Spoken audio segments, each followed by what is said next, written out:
एक बहुत अच्छी मूवी आई थी, अल्बर्ट पिंटो को गुस्सा क्यों आता है। नसीरुद्दीन शाह की फिल्म थी जिसमें उन्होंने बहुत ही बेहतरीन रोल अदा किया था।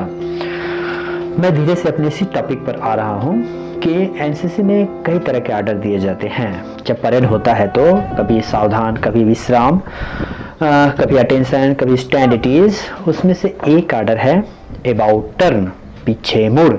इसमें पहला आदमी आखिरी और आखिरी आदमी पहले स्थिति में आ जाता है।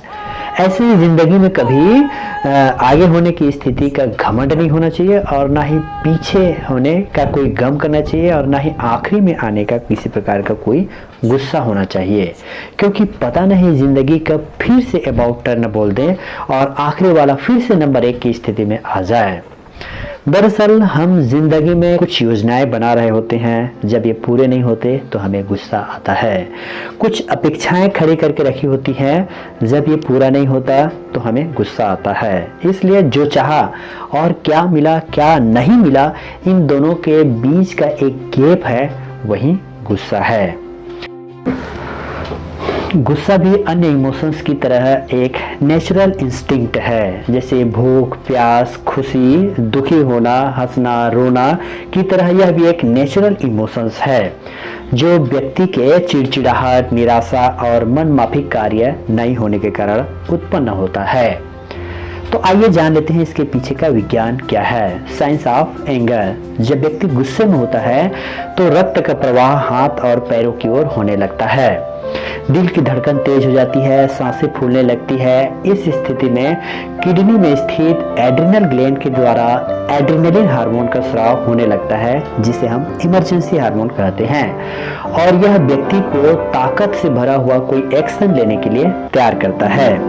इसी बीच में मस्तिष्क में स्थित पिट्यूटरी ग्लैंड के द्वारा कार्टिसोल हार्मोन का स्राव बढ़ा दिया जाता है। इससे रक्त में सेरोटोनिन हार्मोन की मात्रा कम होने लगती है, जिसे हम लोग हैप्पी हार्मोन कहते हैं, क्योंकि यह स्ट्रेस को कम करता है। ब्लड में इनकी मात्रा 50% तक कम हो जाती है। इन सब का संयुक्त प्रभाव यह होता है कि दिमाग उत्तेजित अवस्था में आ जाता है और विचारों का प्रवाह बेचैनी के साथ बहुत तेजी से होने लगता है, जो बाहर हमें गुस्से के रूप में दिखाई देता है। गुस्से का प्रभाव सकारात्मक और नकारात्मक दोनों होता है। आदिकाल से मानव प्राकृतिक आपदाओं से बचने के लिए, आवास के लिए, भोजन के लिए हमेशा दूसरे जीव जंतुओं का शिकार करता था, अपनी रक्षा के लिए और प्रतिस्पर्धा में स्वयं को बचाए रखने के लिए भी यह एक बहुत महत्वपूर्ण इमोशंस रहा है। प्रायः सभी एनिमल्स में यह एक स्वाभाविक रूप में पाए जाने वाला एक नेचुरल इमोशंस है, जिसे हम सेल्फ डिफेंसिव मैकेनिज्म के रूप में भी परिभाषित कर सकते हैं। चाहे वो कुत्ते का भौंकना हो, चाहे वो हाथी का चिंगार हो, चाहे वह शेर की दहाड़ हो, यह उनके सेल्फ डिफेंसिव मैकेनिज्म का ही एक पार्ट है।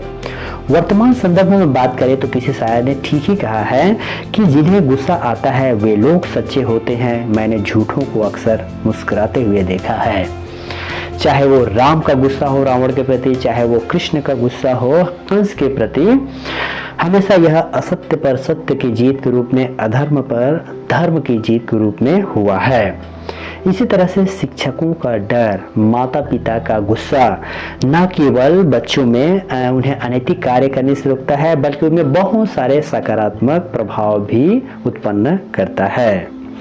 परंतु गुस्से का नकारात्मक प्रभाव तब हावी हो जाता है जब यह गुस्सा हमारी महत्वाकांक्षा से जुड़ जाता है। तब यह बहुत ही ज़्यादा विध्वंसकारी और विनाशात्मक हो जाता है, जैसे रावण का, जैसे कंस का, जैसे दुर्योधन का।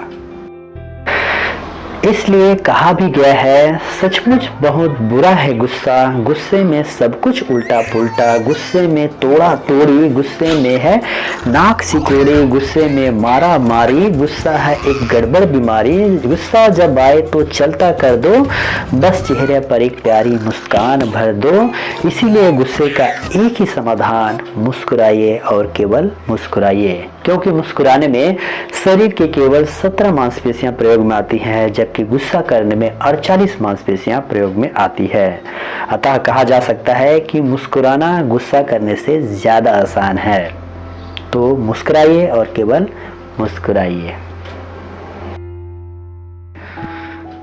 किसी ने बर्फ से पूछा कि तुम इतने ठंडे क्यों हैं? तो बर्फ ने बहुत ही सुंदर जवाब दिया, मेरा अतीत भी पानी, मेरा वर्तमान भी पानी, मेरा भविष्य भी पानी, तो घमंड किस बात का करूं? कुछ यही हाल हमारा भी है कि हमारा अतीत भी खाली हाथ, हमारा भविष्य भी खाली हाथ, तो फिर अहम किस बात का, घमंड कैसा, गुस्सा किस बात का। एक और बात, गुस्से में हम चिल्लाते बहुत हैं। ठीक यही प्रश्न एक संत ने अपने शिष्यों को पूछा, तो एक शिष्य ने जवाब दिया कि गुस्से में शांति खत्म हो जाती है और केवल चिल्लाना और आवाज ही बाकी रह जाता है। संत ने मुस्कुराते हुए उनकी ही बात को आगे बढ़ाते हुए कहा कि गुस्से में भले ही दो व्यक्ति एक दूसरे के करीब होते हैं, पर उनके दिलों के बीच की दूरियां बढ़ने लगती हैं। इसलिए अपनी आवाज पहुंचाने के लिए चिल्लाना पड़ता है। यह दूरियां जितनी ज्यादा होगी उतना ज्यादा चिल्लाना पड़ता है। इसके विपरीत जब व्यक्ति प्रेम में होता है तो वो धीरे धीरे करके भी अपनी बात दूसरों तक पहुंचा सकता है, और यह प्रेम और प्रगाढ़ हो जाता है तो वह फुसफुसा कर भी अपनी बातों को पहुंचा सकता है, और चरम स्थिति में तो केवल अपनी आंखों ही आंखों में बातें हो जाती है। इसलिए बहस होने की स्थिति में या विवाद होने की स्थिति में, चाहे स्वाद हो चाहे विवाद हो, गुस्सा तुरंत त्याग देना चाहिए, क्योंकि स्वाद को छोड़ें तो शरीर को फायदा और विवाद को छोड़ें तो संबंधों को फायदा। वास्तव में देखा जाए तो पाप पुण्य कुछ नहीं, केवल हमारी कर्म गति है। किसी से गुस्से से बात किया जाए और उसका दिल दुखने लगे तो यही पाप है। किसी से प्रेम से बात किया जाए और उसके चेहरे पर एक मुस्कान आ जाए तो यही पुण्य है। अर्थात अच्छे के साथ अच्छा व्यवहार करना चाहिए, लेकिन बुरे के साथ बुरा नहीं, क्योंकि पानी से खून को साफ किया जाता है, खून से खून को साफ नहीं किया जाता। और ये भी है कि जिस व्यक्ति के पास जो होता है वो वही बांटता है। दुखी दुख बांटता है, सुखी सुख बांटता है, ज्ञानी ज्ञान बांटता है, भ्रमित भ्रम बांटता है। जो खुद डरा हुआ है वो दूसरों को डराता है, जो खुद दबा हुआ है वो दूसरों को दबाता है, चमका हुआ दूसरों को चमकाता है। अर्थात जिस व्यक्ति का मन जितना मैला है, करोड़ों के भीड़ में वह उतना ही अकेला है। और गौर से देखा जाए तो समझ में आती है कि अहम की अकड़ कैसी भी हो और गुस्से की पकड़ जैसे भी हो, ज्यादा दिन तक टिकती नहीं। अगर भूल से भी हमें यह गर्व हो जाए कि मेरे बिना यहाँ कोई काम नहीं चल सकता, तो दीवारों पर टंगी हुई अपने पूर्वजों की तस्वीर जरूर देखनी चाहिए और खुद सोचनी चाहिए कि क्या उनके चले जाने से कोई काम रुका हुआ है। जवाब स्वतः मिल जाएगा। तो फिर अहम कैसा, घमंड कैसा, गुस्सा किस बात पर? गुस्सा और तूफान दोनों एक जैसे होते हैं। ठंडा होने पर ही पता चलता है कि नुकसान कितना हुआ है। हालांकि गुस्सा आना सबके लिए जरूरी है, पर उसे निकालना कहाँ है यह समझना उससे भी ज्यादा जरूरी है। गुस्सा आने पर चिल्लाने के लिए ताकत की जरूरत नहीं पड़ती, पर गुस्सा आने पर चुप रहने के लिए बहुत ताकत की जरूरत पड़ती है। यह बिल्कुल उस माचिस की तरह है जो दूसरों को जलाने से पहले खुद जलती है। उसी तरह से गुस्सा भी दूसरों को बर्बाद करने से पहले उस व्यक्ति को बर्बाद कर देती है। न तेरा शान कम होता, न तेरा रुतबा घटा होता, जो बात गुस्से से कही वही हंस के कहा होता। तो मैं तो यही कहना चाहूँगा कि हमारे ज़िंदगी का फलसफा भी यही होना चाहिए कि ना किसी से ईर्ष्या, ना किसी से होड़, सबकी अपनी मंजिलें, सबकी अपनी दौड़। ना किसी से ईर्ष्या, ना किसी से होड़, सबकी अपनी मंजिलें, सबकी अपनी दौड़। और जाते जाते ये दो पंक्तियाँ आप तक छोड़ के जाता हूँ कि नफ़रत की हर चिराग बुझाने की बात कर, नफ़रत की हर चिराग बुझाने की बात कर, समय मोहब्बत जलाने की बात कर, न हिंदू की बात कर न मुसलमान की, बस इंसानियत के फूल खिलाने की बात कर, बस इंसानियत के फूल खिलाने की बात कर। जय हिंद।